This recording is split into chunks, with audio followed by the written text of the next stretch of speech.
The context starts in chapter 5 with Paul talking about the man who was living in open fornication with his father's wife.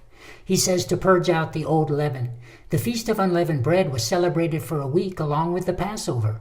On the first day, every Israelite was commanded to get all the leaven out of his house.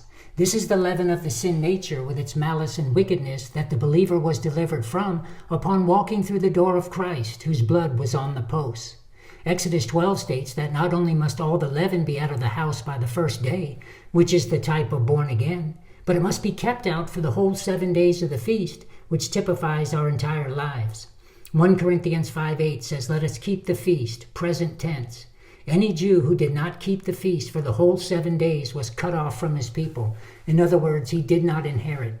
Any Christ-proclaiming person who goes back to a lifestyle listed in these verses will not inherit the kingdom. They will be cut off eternally from God's people.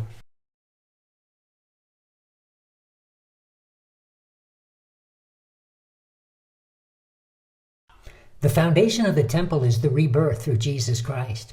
And on this foundation, men build gold, silver, precious stones, wood, hay, stubble. Gold, silver, precious stones make it through the fire of judgment, and a reward is given. Wood, hay, and stubble burn up, which is loss of reward, but since you have your foundation of Christ in you, you yourself are still saved.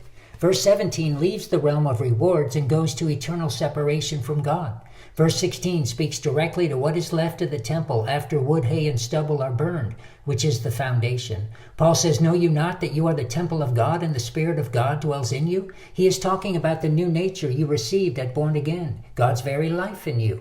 If any person destroys someone else's foundation, which is what is left of the temple after loss of reward, by teaching them an error that leads them away from Christ, causing them to lose the new nature of God's life in them and go back to spiritual death, they themselves will be destroyed as in eternally separated from God.